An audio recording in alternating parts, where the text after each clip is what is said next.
Kami berdoa. Amin. Ya, selamat siang Ibu Bapak. Boleh sekali lagi ya, selamat siang. Ya, kita bersama-sama akan merenungkan salah satu topik yang mungkin juga akan masuk di dalam masa Advent ya. Ada beberapa minggu juga yang juga akan menolong kita. Ini ada sebuah kata perintah yang sering muncul bahkan di dalam narasi Injil, tapi kita melihat bahwa ini ada juga masuk di dalam salah satu surat yang penting yang juga Paulus tulis Ibu Bapak di dalam Perjanjian Baru. Ada kurang lebih 12-13 suratnya ya. Jadi tema kita kali ini adalah berjaga-jagalah senantiasa ya. Jadi sekali lagi tema kita kali ini adalah berjaga-jagalah senantiasa. Mari kita buka Ibu Bapak di dalam surat Efesus pasal yang ke-6. Surat Efesus pasal yang ke-6 ayat yang ke-18 ya. Surat Paulus kepada jemaat Efesus, pasal yang ke-6, ayat yang ke-18.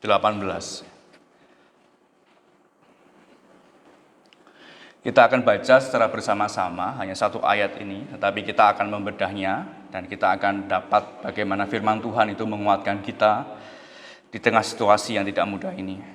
Surat Efesus pasal yang ke-6, ayat yang ke-18, kalau sudah kita baca bersama-sama langsung ke ayatnya ya. 2, 3. Dalam segala doa dan permohonan, berdoalah setiap waktu di dalam roh dan berjaga-jagalah di dalam doamu itu dengan permohonan yang tak putus-putusnya segala orang kudus. Ya, jadi berjaga-jagalah senantiasa ya daripada surat Efesus ini mengenai bagian daripada Paulus ya. Dalam segala doa dan permohonan, berdoalah setiap waktu di dalam roh, berjaga-jagalah di dalam doamu itu dengan permohonan yang tak putus-putusnya untuk segala orang kudus. Ada beberapa kalimat perintah yang menolong kita untuk kita dapat mudah dimengerti ya. Jadi kita nggak perlu menganalisa yang demikian karena perintah itu jelas.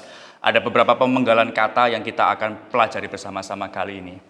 Bapak Ibu ngomong-ngomong tentang berjaga-jaga ya, ada salah satu ujian di dalam prajurit nasional ya, itu salah satunya ketika mereka berlatih ya, sehabis berlatih, khususnya para prajurit nasional yang muda ya, tentara-tentara muda gitu ya. Sehabis mereka latihan ya, bahkan bukan hanya di tengah siang hari yang mungkin kita juga mengeluh panasnya, tetapi mereka juga setiap hari bahkan dalam satu hari full mereka berlatih gitu ya. Dan sehabis itu oleh para seniornya itu mereka dimasukkan di dalam ruangan untuk beristirahat. Ya memang penting ya, dalam kita pun juga ya harus pentingnya istirahat ya. Tapi para prajurit nasional khususnya tentara-tentara muda itu mereka istirahat pasti membawa ya senjata mereka ya. Saya mau ya memberikan satu pernyataan. Kita akan membahas tentang berjaga-jaga. Mungkin agak terkesan mungkin agak sedikit bagaimana ya, saya mau menggunakan kata senjata gitu ya. Jadi ini adalah sebuah gambaran metamorfosis ya yang ada di dalam surat daripada Paulus ya. Saya lanjutkan Ibu Bapak dalam ilustrasi ini ya. Jadi masing-masing dari mereka itu ya tidur itu dengan senjata ya. Dengan laras panjang ya. Nah di dalam ujian itu bagi mereka Ibu Bapak yang senjatanya itu bisa diambil ya oleh sosok senior atau ya para pengujinya itu ya mereka dianggap ya harus mengulangi lagi ya. Mereka harus ya mengulangi lagi dalam setiap pelatihan bersama para yang lain gitu ya. Jadi mereka yang lengah di dalam tidur, mereka berjaga-jaga, yang tidak berjaga-jaga sekalipun mereka tidur ya, mereka akan lengah. Dan banyak sekali ya dalam video-video yang juga muncul dalam sosial media juga mengatakan demikian ya. Ada beberapa hal, mungkin ada orang-orang yang mungkin benar-benar ya, prajurit itu juga waktu lelah letih gitu ya. Mereka pun juga tetap terjaga ya, ketika ditarik ya laras panjangnya itu ya mereka kembali respon untuk berjaga gitu ya. Bapak Ibu yang dikasihi Tuhan, itu sebuah ilustrasi yang menolong kita untuk kita mudah dimengerti ya. Sebenarnya perlengkapan senjata Allah itu ya di dalam kehidupan kita orang percaya itu peperangan rohani itu dianggap secara sederhana. Ya sudahlah, kita mengikut Tuhan Ibu Bapak ya.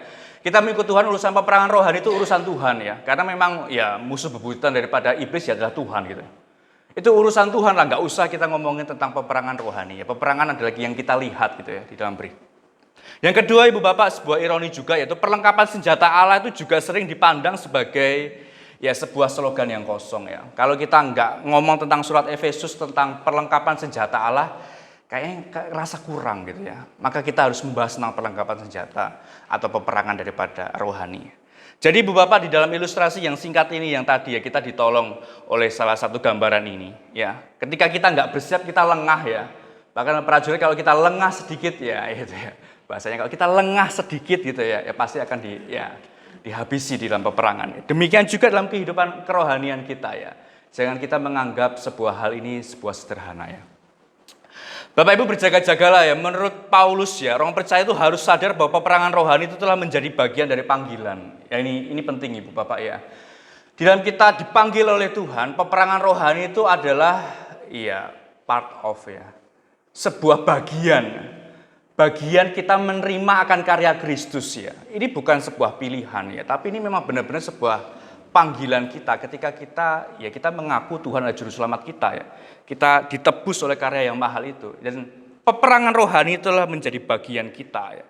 Kita nggak boleh ya, sekali lagi ya, peperangan rohani itu kita nggak boleh menyalahkan Tuhan, kehidupanku sulit ini ya. Jadi maka peperangan rohani itu terjadi di dalam kehidupanku, nggak begitu ya, konsepnya nggak begitu ya. Karena peperangan rohani adalah sebuah ya bagian daripada panggilan kehidupan kita. Kita akan lihat Bapak di dalam latar belakang daripada surat Efesus ini ya Bapak. Surat Efesus ditulis oleh Paulus ketika sedang berada di dalam penjara di Roma ya. Jadi bukan sebuah kondisi yang baik juga bagi Paulus yang menulis daripada surat Efesus ya. Bahkan dikatakan bahwa para scholar dari dalam perjanjian baru mengatakan dan juga menyepakati surat Efesus itu justru Ibu Bapak menguatkan iman. Ini penting Ibu Bapak ya. Di tengah segala sesuatu yang tidak mudah itu Paulus tetap ya menguatkan iman jemaat ya. Sekalipun mereka tidak bersama-sama dengan mereka ya. Bahkan dikatakan juga mereka juga ya Paulus juga ada di Roma saat itu. Di dalam penjara yang penuh dengan penyiksaan itu.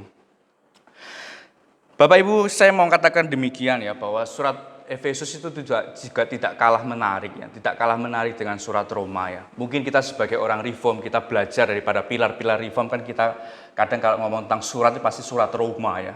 Karena benar-benar menjelaskan dari ya awal hingga akhir ya, konsep keselamatan yang benar-benar menolong kita ya. Tapi surat Efesus Bapak juga dia penting ya. Dia hanya 6 pasal dan terdiri dari 155 ayat. Ini enggak sepanjang Mazmur, ya. Surat kan demikian tipikalnya, enggak panjang, tetapi Ibu Bapak, ya, memiliki sebuah dampak yang mendalam pada kehidupan ya. Bapak Ibu, ketika kita baca firman ya, entah itu di gereja, entah itu kita di rumah, entah itu dalam perjalanan, baik melalui gadget kita gitu ya, pasti akan ada sesuatu hal yang kita dapat kok. Ya, jadi kita perlu juga untuk menafsirkan dengan bertanggung jawab ya. Tapi Alkitab sendiri Ibu Bapak, ya itu sekali lagi menafsirkan dirinya sendiri. Kita mendapat insight yang satu lain hal yang berbeda ya. Enggak juga disamakan juga ya. Dalam khotbah, di dalam renungan itu ya kita hanya ditolong untuk memahami, untuk mendaratkan. Oh ini loh konteksnya tuh demikian. Biar enggak ngawur, biar enggak sana sini ya. Jadi Ibu Bapak di dalam surat Efesus penting sekali ya. Enggak kalah menarik juga kok dengan surat Roma. Yaitu ya memiliki dampak yang mendalam di dalam peperangan rohani. Paulus dalam beberapa suratnya juga sering memakai gambaran militer ya. Selain gambaran militer, Paulus itu juga memakai kadang juga biasanya itu atlet ya. Ya aku berlari, aku nggak menoleh ke belakang, aku mengarahkan diri kepada pandanganku ke depan ya. Paulus menggambarkan hal demikian ya. Dia melihat ada sebuah situasi dan juga konteks yang terjadi saat itu sehingga memudahkan gitu ya. Tapi ya itu juga pun ya di dalam pemakaian hal-hal ini juga harus terus berhati-hati karena itu sebuah gambaran. Ini penting sekali Ibu Bapak ya. Jadi sekali lagi ya, gambaran militer untuk menggambarkan kehidupan orang percaya dalam Tuhan ya. Kita bisa menggambarkan atau melihat bahwa gambaran militer itu kan ya perjuangan yang keras gitu ya. Perlu disiplin mungkin ya, perlu di dalam latihan mungkin. Perlu juga dapat mempersiapkan strategi yang baik mungkin ya. Menggunakan tools-tools yang baik, senjata-senjata yang baik ya. Kita pun juga ditolong kok ya di dalam gereja kita ya. Ya kita kan juga ditolong di dalam ya pendalaman kebenaran firman Tuhan, berlatih segala sesuatu dengan baik. Ini menolong kita ya Ibu Bapak ya, gambaran mengenai Paulus kepada hal yang militer ini. Bapak Ibu, sama seperti perlengkapan senjata fisik melindungi prajurit di medan perang, perlengkapan senjata Allah itu melindungi kita dalam pertempuran rohani ya. Jadi sekali lagi kehidupan kita itu sebuah maraton yang panjang ya. Ini kan sebuah FOMO ya. Maraton itu kan ikut gitu. Maraton sampai kemana, sampai ke situ gitu ya. Ya maraton itu juga gambaran yang baik kok, menolong kita ya. Perjalanan kita benar-benar ya panjang dan juga jauh. Banyak hal yang di dalam medan-medan yang sulit itu. Demikian juga Ibu Bapak ya, perlengkapan senjata Allah itu melindungi kita dalam pertempuran. Ya, pertempuran rohani. Ya. Dan kita tahu bahwa ini juga gambaran bukan secara fisik, tapi kita menghadapi kuasa jahat. Bapak Ibu, surat Efesus dan juga peperangan rohani itu memiliki pembahasan yang terpanjang tentang peperangan rohani di dalam perjanjian baru. Jadi hanya surat Efesus Ibu Bapak ya, benar-benar yang membahas begitu detail. Ya, itu juga akan dibahas di dalam 1 Tesalonika itu juga menjelaskan Paulus. Tapi dalam surat Efesus Ibu Bapak juga dapati bahwa di dalam setiap ya bagian pasal-pasal itu selalu menghubungkan ya mengenai tentang peperangan rohani juga perlengkapan senjata Allah yang harus kita pakai. Ya, jadi ini kita ditolong ya, sebuah surat yang baik di dalam surat Efesus ini. Bahkan Ibu Bapak sebelum ayat 18 tadi yang kita bicara bersama Ibu Bapak ya, di dalam ayat yang ke-11 itu ya saya bacakan buat Ibu Bapak ya. Kenakanlah seluruh perlengkapan senjata Allah supaya kamu dapat bertahan melawan tipu muslihat iblis. Ya, ini sebenarnya kalau kita mau bahas dalam pendalaman Alkitab mungkin ya, atau mungkin seri-seri renungan mungkin juga akan baik ya. Di tengah dunia zaman yang saat ini juga ya, kuasa jahat pasti selalu ya, di dalam bagian ini selalu ya melawan tipu muslihat ya. Satu hal yang sekali lagi ya membuat kita itu salah fokus.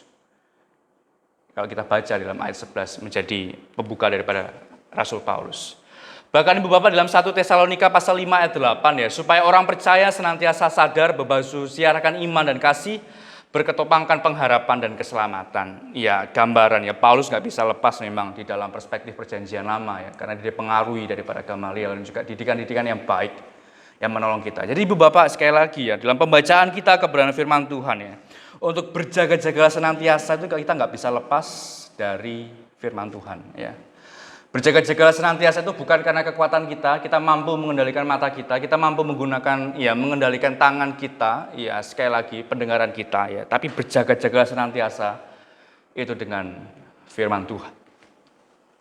Lantas Ibu Bapak, poin kita ya, apa yang kita bisa pelajari dan serta lakukan di dalam surat Efesus ini ya, ketika kita pahami di dalam berjaga-jagalah senantiasa. Yang pertama Ibu Bapak, kita belajar tentang sebuah konsistensi ya. Alkitab dan juga konsistensi di dalam kebenaran firman Tuhan yang menjadi ya pedang kita ya, firman Tuhan ya. Alkitab mengajarkan bahwa konsistensi sebagai sikap yang harus dimiliki orang percaya ya.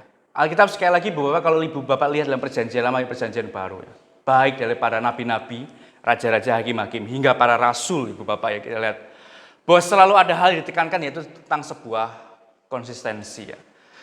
Konsistensi terhadap pemberitaan yang diberitakan ya. Perjanjian lama selalu juga memberitakan merujuk kepada kita akan rayakan dalam Natal ya, Kristus Yesus Tuhan gitu ya. Demikian juga Paskah di dalam Kristus datang itu ya, konsistensi mengenai tentang pengharapan eskatologi, pengharapan tentang bagaimana kehidupan yang nanti bersama-sama dengan Tuhan ya. Ada sebuah konsistensi di dalam bagian kebenaran firman Tuhan yang kita pelajari. Mengapa penting Ibu Bapak konsisten di dalam kehidupan kita? Mengapa penting konsisten itu untuk hidup kita itu berjaga-jaga ya di dalam dunia ini ya? Karena Tuhan, sekali lagi Ibu Bapak, Tuhan itu menghargai waktu. Ya, kita kan sering dengar ya kalimat-kalimat frasa yaitu waktu Tuhan yang terbaik. Memang Tuhan itu sekali lagi ya menghargai waktu ya.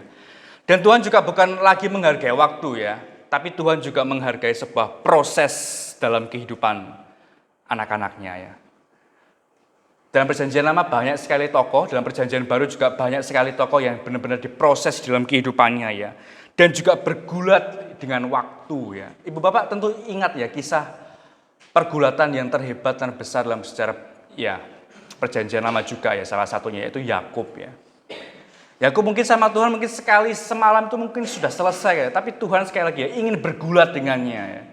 Dalam arti ya Tuhan mengizinkan Yakub untuk bergumul benar-benar dengan Allah ya, dengan Yahweh itu ya, dengan Allah Israel yang akan ke depan sebagaimana namanya ya. Jadi Bapak, konsistensi penting bagi kita karena Tuhan menghargai waktu dan proses dalam kehidupan anak-anaknya ya. Jadi sekali lagi Ibu Bapak, mungkin pertanyaan mengapa Tuhan nggak baik dalam kehidupan kita, mungkin pertanyaan bisa diganti dalam kehidupan kita ya. Mungkin Tuhan menghargai waktu dan Tuhan menghargai proses dalam kehidupanku. Ya, ini sebuah gambaran yang menolong kita di dalam surat Efesus mengenai berjaga-jagalah senantiasa. Ada sebuah ilustrasi atau gambaran Ibu Bapak ya mengenai tentang konsistensi untuk berjaga ya. Ini juga sering muncul ya di sosial media ya, atau di salah satu di short video ya. Tentara-tentara atau para prajurit-prajurit Inggris itu ya, mereka benar-benar konsisten dalam menjaga ya. Bahkan ketika para wisatawan atau pengunjung yang di sekitar daripada istana ya, itu mereka ingin mengganggu gitu ya, ingin ya mengabadikan foto atau apa ya, dia benar-benar tetap lurus ya. Bahkan mereka nggak segan untuk ya sedikit apa kayak mengusir gitu ya, memberikan sebuah hentakan supaya tidak mengganggu. Benar-benar dia menjaga walaupun dengan atribut yang sangat mencolok gitu ya, topi kulit yang beruang dan seragam ya benar-benar ya merah sambil berdiri di pos penjagaan ya. Tapi dia benar-benar konsisten ya. Bahkan juga dikatakan mereka nggak akan beralih ketika salah satu komandannya untuk ya memberikan hormat untuk sudah selesai tugasmu hari ini ya. Benar-benar menjaga secara konsisten di dalam ya tugas yang diembannya. Bapak Ibu, salah satu surat yang konsisten ngomong-ngomong tentang peperangan rohani itu sekali lagi adalah surat Efesus ya.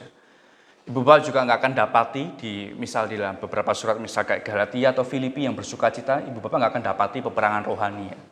Jadi Bapak mungkin konsisten itu sekali lagi ya, mungkin konsisten itu terkesan bosen kali ya. Karena yang diomongin itu aja ya. Tapi konsisten sekali lagi ya, Tuhan itu memakai hal itu ya. Untuk kita juga ya melihat akan proses yang Tuhan percayakan. Karena waktu itu ya Tuhan hargai banget dalam kehidupan kita ya. Jadi Bapak dalam satu sisi pengajaran surat Efesus tidak menawarkan sesuatu yang baru ya, tetapi konsisten dengan seluruh bagian Alkitab ya. Pengajaran kita mungkin kali ini Ibu Bapak ya, kita dalam GKT Trinity ngomong tentang pilar-pilar ya, tentang mengenai pengajaran reform. Yang sekali lagi mungkin harus diulang-ulang, karena sekali lagi Bapak ya, mengulang itu akan mengingat kita akan janji Tuhan. Mengulang itu menolong kita untuk kita memahami lebih dalam lagi. Gitu. Ketika kita salah, kita kan perlu diingatkan ya. Oh, kamu hati-hati loh ya. Gitu. Jadi Ibu Bapak mungkin dunia sekarang ngomong bahwa suatu kebosanan ketika kita belajar kebenaran firman Tuhan. Ya. Tapi sekali lagi Ibu Bapak, izinkan saya menyampaikan bahwa salah satu surat yang cukup konsisten ngomong tentang peperangan rohani yaitu surat Efesus. Dan ketika kita belajar kebenaran firman Tuhan untuk berjaga-jaga ya. Berjaga-jaga itu cuma bukan hanya berhenti kata berjaga Ibu Bapak. Senantiasa ya. Berjaga-jaga senantiasa ya. Jadi konsisten dengan seluruh bagian daripada Alkitab ya. Sikap konsisten Ibu Bapak juga tercermin ya Ibu Bapak ya. Juga nampak dalam pernyataan berjaga-jaga dengan permohonan yang tidak putus-putusnya ya. Jadi konsisten itu enggak putus, enggak bersambung gitu Bapak ya. Kalau Ibu Bapak suka nonton misal kayak film atau sitkom mungkin atau segala sesuatu mungkin ada episodenya gitu ya. Tapi di dalam kita punya pengharapan di dalam Tuhan itu nggak pernah berhenti ya. Banyak kisah mungkin Ibu Bapak dalam bagian ini ya untuk kita ditolong di dalam Alkitab mengenai tentang kata konsisten. Bahkan dalam perjanjian lama Ibu Bapak berjaga-jaga ya. Kata lama dalam perjanjian lama dalam kata-kata mengenai tentang berjaga-jaga itu tentang seorang prajurit yang menjaga dan berdiri di tembok atau menara yang mengelilingi sebuah kota ya. Ini gambaran juga sering dipakai di dalam Mazmur Ibu Bapak ya. Bagian yang baik. Mazmur adalah seorang ya sekali lagi ya pemasmur baik Asaf baik sekali lagi yang lain itu ya. Dia sudah menghadapi siklus badai kehidupan yang benar-benar dalam ya. Tapi ya tetap memuji Tuhan. Itu ya sekali lagi hal yang baik. Tapi saya mau kembali Ibu Bapak ya. Perjanjian lama itu sekali lagi kata-kata tentang berjaga-jaga itu adalah seorang prajurit yang menjaga dan berdiri. Tembok menara yang melilingi sebuah kota ya.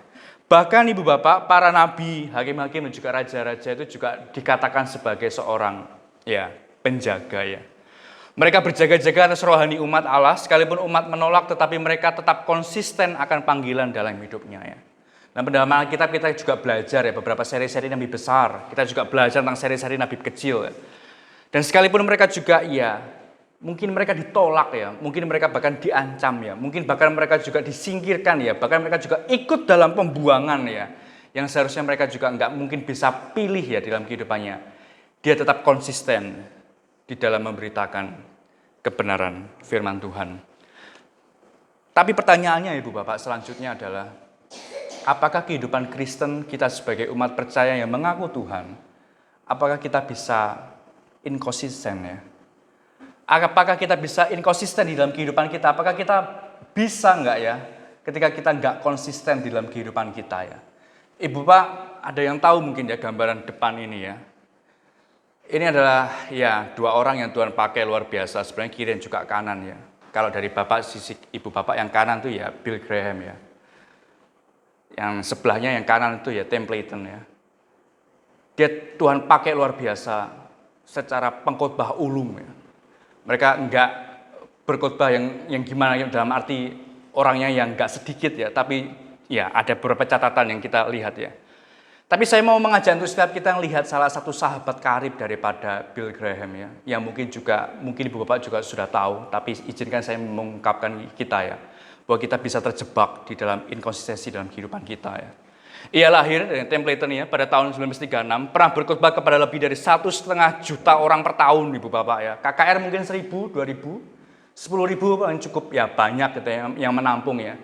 Dia dikatakan bahwa ya 1,5 juta per tahun. Mungkin Bapak lihat ya di dalam salah satu sosial media mereka yang berkhotbah benar-benar ya di stadion yang terbuka, bahkan sampai di luar-luar juga ya. Pada tahun 1941 bahkan Ibu Bapak ya Templeton dan juga Bill Graham ini mendirikan ya sebuah forum ya anak-anak muda ya, untuk ya Kristus. Tuhan pakai luar biasa mereka berdua ini. Bahkan Bill Graham sampai terakhirnya ya dia dipercayakan untuk menjadi sebuah penasehat di dalam kepresidenan yang ada. Tapi Ibu Bapak ya, pada perjalanan daripada Templeton yang jauh daripada ya sekali lagi ya, perjalanan proses kehidupannya Tuhan ya mungkin proses gitu ya. Banyak orang berpendapat juga bahwa pelayanan Templeton itu jauh lebih hebat daripada Bill Graham. Ini sudah ada pembandingan juga ya. Oh Bill Graham itu akan kalah dengan Templeton ya. Bahkan dalam pembicaraannya, bahkan dalam menyampaikan kebenaran firman Tuhan itu mungkin lebih.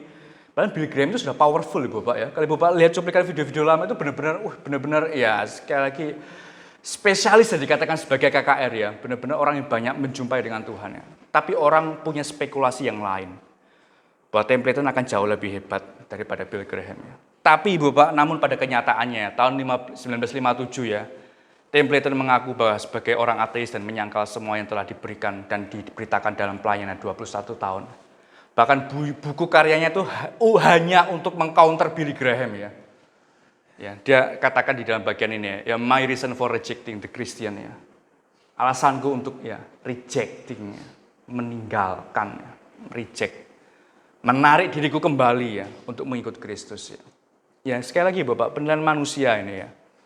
Kita nggak nyangka di dalam perjalanan ya seorang yang Tuhan pakai luar biasa. Dua orang yang benar-benar Bapak kalau lihat salah satu videonya ya, pasti di depan belakang ya. Misalnya di Billy Graham ya, belakangnya pasti Templeton ya. Atau Templeton di depan ya, pasti Billy Graham itu di belakangnya gitu. Saling terkait ya.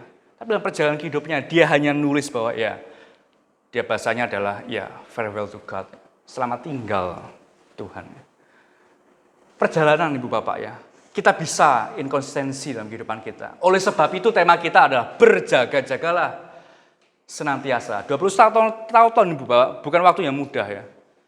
Tapi ini terjadi di dalam ya sekali lagi ya. Yang mewarnai kekristenan saat ini juga.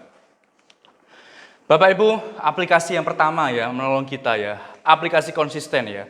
Hal yang lebih penting daripada menetapkan ide-ide tujuan popularitas adalah konsistensi dalam melakukannya ya. Ya mungkin ya mengawali akan hal yang lebih mudah, tetapi dalam perjalanan hingga mengakhiri itu butuh konsistensi di dalam melakukan. Tentu Ibu Bapak kita mengaku Tuhan waktu perjumpaan kita pertama kali bersama dengan Tuhan. Itu ya sebuah dorongan daripada Allah Roh Kudus. Tapi izinkan saya mengatakan peperangan rohani akan terus terjadi dalam kehidupan kita ya. Mari kita konsisten di dalam kehidupan kita. Baca firman sekali lagi, menolong kita untuk menguatkan sekali lagi. Konsistensi penting karena itulah kunci yang membantu orang-orang berhasil dalam kehidupan sehari-hari ya. Bukan hanya tentang ibadah, bukan hanya tentang membaca firman Tuhan, bukankah dalam pekerjaan Ibu Bapak, usaha yang Ibu Bapak lakukan. Bahkan juga kesehatan, kita harus juga konsisten melatih diri kita supaya kita juga tetap sehat. Gitu. Dalam pekerjaan kita, terlebih juga adalah lagi ibadah kita kepada Tuhan ya. Beberapa bagian kan juga menolong ya, di dalam kita ngomong tentang ibadah ya, mengenai tentang worship ya. Bahwa ibadah itu sebuah latihan kita gitu Bapak ya. Kali Ibu Bapak datang ke event gitu ya, pastikan ada rehearsalnya, ada sebuah GR-nya di sana ya.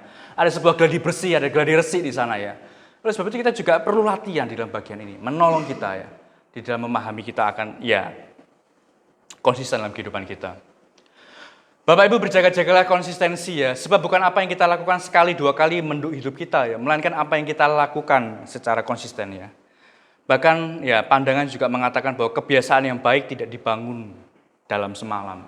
Butuh proses ya, butuh ya sekali lagi di dalam bagian kita ya, kekuatan daripada Tuhan untuk kita berjaga-jaga senantiasa.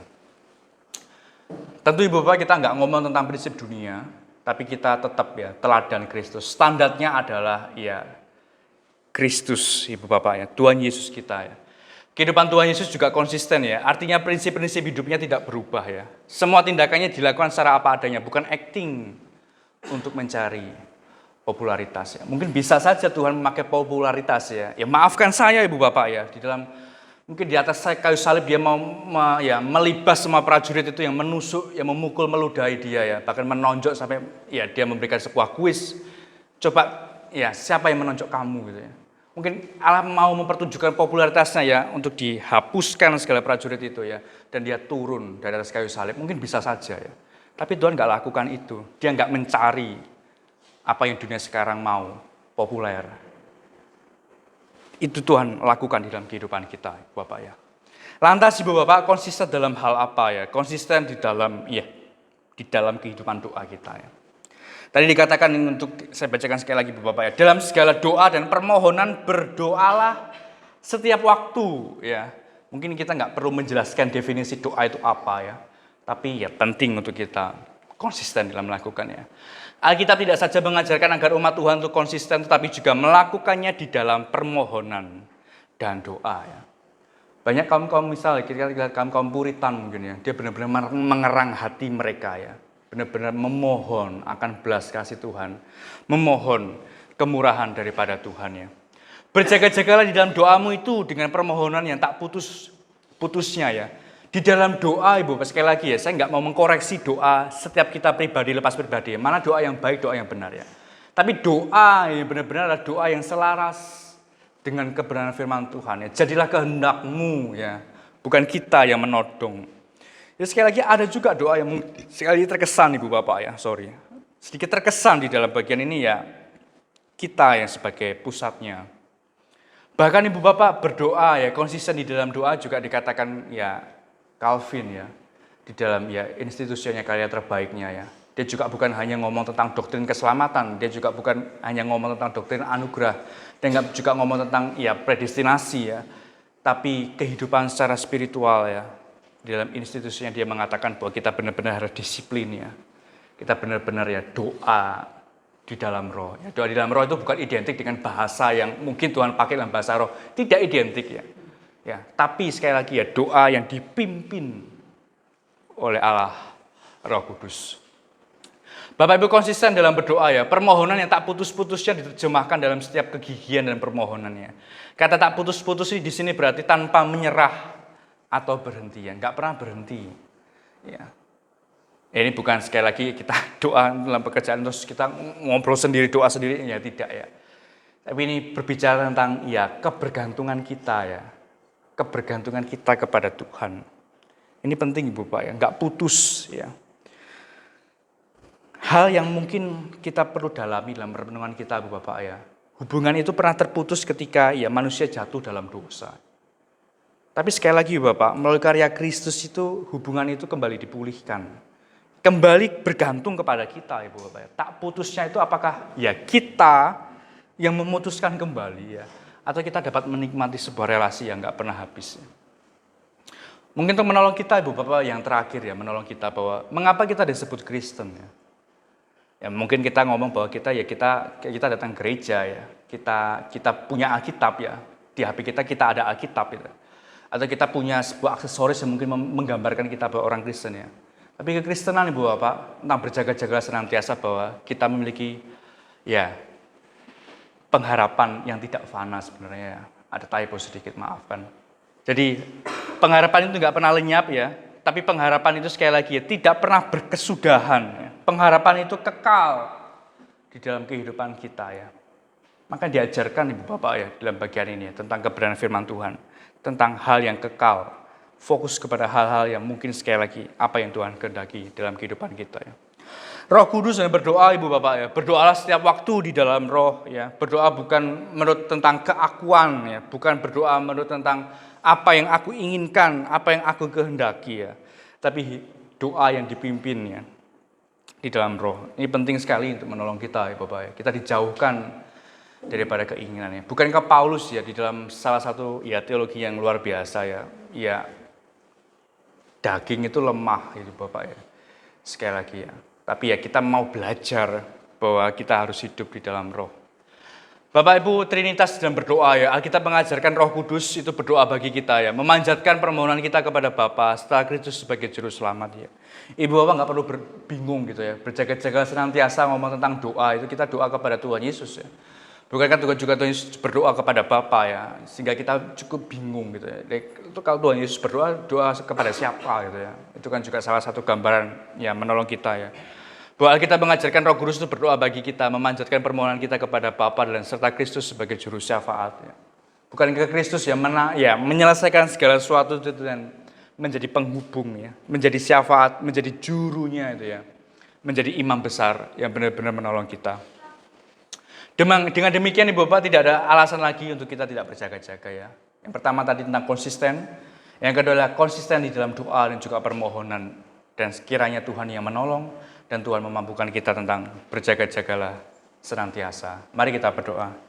Kiranya Tuhan menolong di dalam pemberitaan firman kali ini, dan Tuhan memeteraikan kebenaran Roh Kudus yang menolong kami, Tuhan, untuk kami dapat senantiasa konsisten di dalam panggilan kehidupan kami, bahwa peperangan rohani itu sekali lagi menjadi sebuah konsekuensi kami, Tuhan. Resiko kami ketika kami mengikut Tuhan dan mengaku Tuhan sebagai juru selamat dalam kehidupan kami. Kiranya Tuhan menolong kami, Tuhan. Kiranya Tuhan juga memampukan kami untuk kami juga dapat hidup sebagaimana Kristus yang sudah memberikan teladan dalam kehidupan kami. Ini doa kami dalam nama Putra-Mu Tuhan kami Yesus kami berdoa. Amin. Kembalikan kepada Bu Yuli.